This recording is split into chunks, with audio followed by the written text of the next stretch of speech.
Яңалыклар вакыты үз эшен башлап җибәрде. Студияда Лина Хасаншина, исәнмесез? Дәүләт Думасы депутатларын сайлау башланды. Азнакай районы башлыгы авыллар активы белән очраша. Әлбәттә, өлкәннәрне хөрмәтлиләр.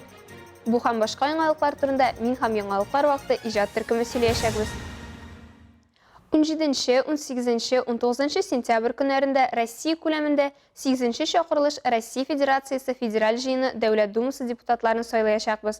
Татарстан буенча барлыгы 2810 сайлау участогы эшләячәк. Сайлауларның беренче көнендә безнең иҗат төркеме булып кайтты. Сайлауларны 3 көн үткәрү карары Роспотребнадзор күрсәтмәләренә нигезләнеп кабул ителгән. 17, 18, 19 сентябрь көннәрендә гражданнар сайлау участокларына килеп тавыш бирә алалар. Бу көннәрдә участоклар тулы куәткә эшләячәк. Безнең сайлаулар 8 иртәнге сәгать 8-дән кичке сәгать 8-гә хәтле оештырылган. Халык шул вакытта килеп үзенең теләген кандидат өчен куярга мөмкинлек бар инде. Сайлау участокларында халыкның иминлеген тәэмин итү буенча барлык шартларда тудырылган. Сайлау комиссиясе әгъзасына паспортны кулга тапшырмыйча мөстәкыйль күрсәтергә мөмкин. Тавыш бирү кабиналарының алгы ягына пәрдә элмәүдә шуның белән аңлатыла. Сайлау участогында нашла тән температурасын тикшерәләр, аннары шәхсән һәр кешегә ручка бирәләр һәм саклану битлеге белән перчатка.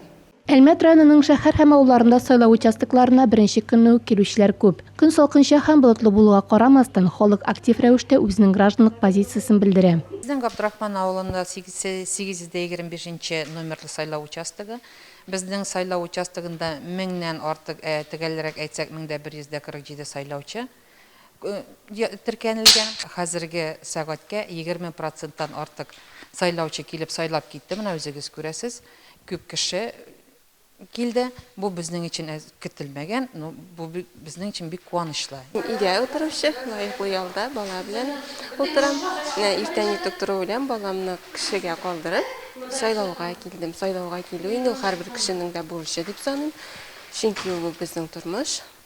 Без һәрберебез дә бу адымны ясарга тиеш. Дөнья тигез торсын дип инде балалар яхшы булсын дип, безгә пенсия әзрәк прибавить, чтобы шулай кирәк инде. Пенсионерларга безгә нәрсә кирәк? Самый главный, безгә булышсалар, ничәләр әзрәк. Ел сайын киләбез инде калмыйбыз.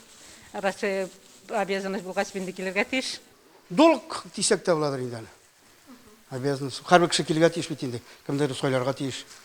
Шуңара киләбез инде. Шулай килә алмаган яки авырып киткән сайлаучыларның өйләренә барып сайлау мөмкинлеге булачак. Аның өчен сайлау участогына шалтыратып хәбәр бирү дә җитә. Алсу Амирова, Алия Байрамалова, Яңалыклар вакыты Луч Әлмәт телекомпаниясе. 17-19 сентябрьдә 8-нче чакырылыш Россия Федерациясе Дәүләт Думасы депутатларын сайлаулар узачак. Бу 3 көн эчендә сайлау участоклары янәшәсендә экологик хәрәкәт волонтерлары батарейкалар һәм пластик капкачлар җыю оештырачак. Шул уңайдан без «Голосуй, сдай батарейка» флешмобын башлап җибәрдек. Кагыйдәләр бик җайлы. Батарейкаларны сезнең өчен уңайлы теләсә кайсы сайлау участогында калдырасыз, безнең Луч ТВ аккаунтын билгелисез, үз аккаунтыгызда пост яки сторис урнаштырасыз. Флешмобта катнашучылар арасында без Луч Әлмәт телекомпаниясеннән бүләк уйнатачакбыз. Батарейкалар әйләнә-тирә мөхит өчен куркыныч һәм табигатькә кабатланмас зыян китерә. Шәһәребезне чистарак итик.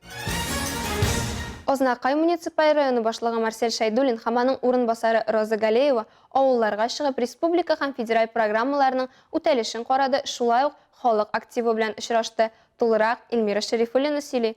Азнакай районында авыл активы белән очрашулар дәвам итә. Бүген район җитәкчелеге Сәпәй авылы, Зур Сукаеш авылы, Шалпы авылы җирлегендә яшәүчеләр белән очраша.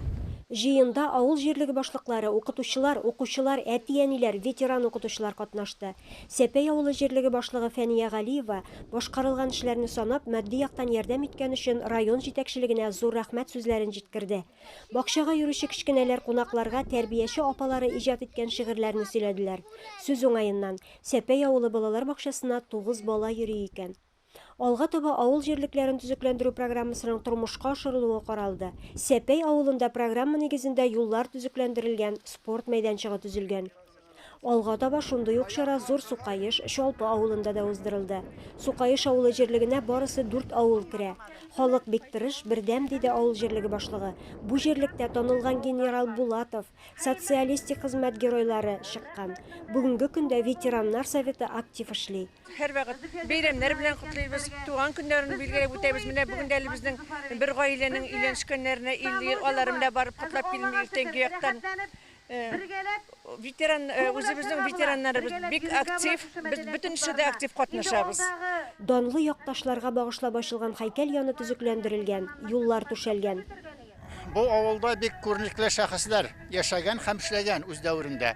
Аларга менә мемориаль такта күреп торасыз фотографиялар белән, кыскача биография белән. Алга таба Шолпы авылында безнең ишек алды республика программасы тормышка ашыру кысаларында башкарылган эшләр каралды. Шулай ук мәдәният йорты фасадының эшләнеше, юллар түшәлү федераль программасында башкарылган.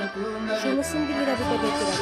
Район күләмендә быел авыл җирлекләрен комплекслы үстерү федераль программасы нигезендә 11 авыл җирлегендә 20 миллион сум күләмендә төзекләндерү эшләре башкарылып килә. Ләкин һәр программаның үз таләпләре бар. Бу урында район җитәкчелеге, нефтчеләре безнең ярдәме хакында аз сызыклар итәргә кирәк. Һәр бер авылда шундый эш алып барабыз без. Һәр бер авылда төрле программалар нигезендә эш алып барабыз. Кайдадыр яңа ФАП төзелә, кайдадыр клуб ремонтлана, кайдадыр юл салына, кайдадыр су линиялары алыштырабыз. Кайдадыр шундый федераль программалар керә. Алар да менә шушы авыл халкына тагын да тормышын яхшыртырга, тагын да уңай ясарга дип эшләнә торган программалар барысы да. Шуңа күрә авыл халкы яши, авылларыбыз яшәсен, авыл халкы тырышып эшләсен. Аларга исәнлек, саулык телибез. Рәхмәт. Җыенда эшләгән эшләргә нәтиҗә ясалып, хәл итәсе мәсьәләләр каралды. Район җитәкчелеге авыл халкын кызыксындырган сорауларга җавап бирде. Илмира Шарифуллина, Рөстәм Акбаров, Яңалыклар вакыты, Луч Әлмәт телекомпаниясе. COVID-19-дан вакцинация ясату дәвам итә. Әлмәт районы буенча август айында 2026-60 яшьтән өлкәнрәк кеше вакцинация ясаткан. Шулар арасында 16 сентябрьдә лотерея уены үткәрелде. Өлкәннәргә таҗлы вирустан вакцинация ясатуның әһәмияте турында алга таба. COVID-19-га каршы Әлмәт районында ай сайын 2000-дән артык пенсионер вакцинация уза. Алар арасында ай сайын велотренажер, велосипед сыман кыйммәтле призлар уйнатыла. Чираттагысы ветеран үзәгендә уза. Өлкәннәр таҗлы вирустан вакцинация ясатуның әһәмияте турында аңлый һәм актив катнаша. 1 августтан 31-нә кадәр вакцинация узган лаеклы ялдагы Әлмәтлеләр реестрга кертелә. Һәрберсенең үз номеры була. Шул номерлар арасында лотерея уйнатылады. Һәр номер артында пенсионерның фамилиясе, яше, кайчан вакцинация узганы, кая яши икәнен теркәлә. Я вакцинировался двумя, Спутник V. Мин 2 Спутник V уколын алдым. Спутник Light белән ревакцинация алдым. Шулай итеп, үземне куркынычсызладым дип уйлыйм. Авыр кичерүдән тәгаен үземне сакладым. Барлык ветераннарны үземнән үрнәк алырга чакырам. Вакцинация үткән пенсионерлар арасында лотерея уйнату ноябрь аена хәтле һәр ай сайын барачак, ди оештыручылар. Әлмәт районы ветераннар советы рәисе урынбасары Клара Мингазова сүзләренчә, һәр җомга ветераннар советында Гагарина 20-дә дә вакцинация ясап була. Сегодня мы проводим второй раз.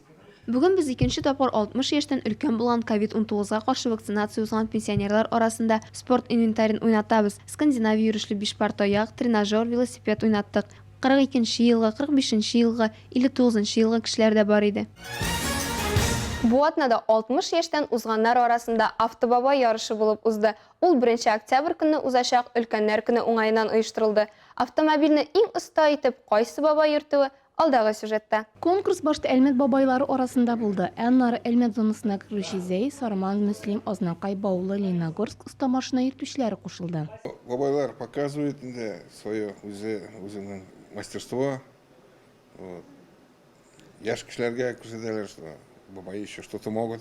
Олар башта юл йөрү кагыйдәләре буенча сорауларга җавап бирде. Имтиханнан соң һәрберсе полигонда ничек итеп оста машина йөртүләрен күрсәтте.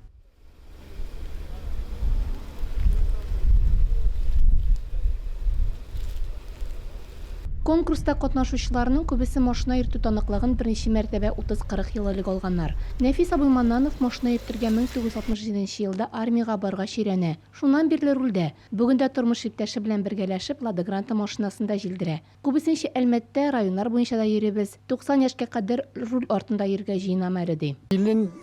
әйтті де шундай не бар деп, объявление тілемейсің деп. Мен айтам, ярар, попробую. Мына шулай айттырып, келерге ойладым енді. Нәфис абый имтихан вакытында ялгышлык җибәрсә дә күңелен төшермәде. Исән сау йөрүгә, скоростной режим, кызу йөрмәскә. Әлмәт зонасы буенча иң яхшы автобабай исеменә Сарман районыннан Фирдәвис Вәлиев лаек дип табылды. Ул һәм иң яхшы эшлеккә кергән автобабайлар 1 октябрь көнне Казанда узачак ярышларга барачак. Алсу Амирова, Айдар Кабиров, Яңалыклар вакыты Луч Әлмәт телекомпаниясе. Шәһәребездә гомумән илдә яхшы якка булган үзгәрешләр, битараф булмаган кешеләр күп булуның нәтиҗәсе. Алар планетабызны саклауга үз өлешен кертә. Укытучылар, әти-әниләр балаларны әйләнә-тирә мөхиткә игътибарлы булырга һәм табигатьне сакларга өйрәтә. Шишмәләрне чистартып тәрбияләп туру халкыбызда элек-электән саваплы эш саналган. 7нче мәктәп укучылары да бу эшкә бүген үзләре теләп алынды. Безнең класска экология конкурсында катнаша. Бүген без шишмәне моторлыйбыз. Мы принимаем участие в международном конкурсе. Безнең 5Б классы халыкара экология делы каждого конкурсында катнаша. Бүген без шәһәрнең иң борынгы шишмәләренең берсен чистартырга килдек.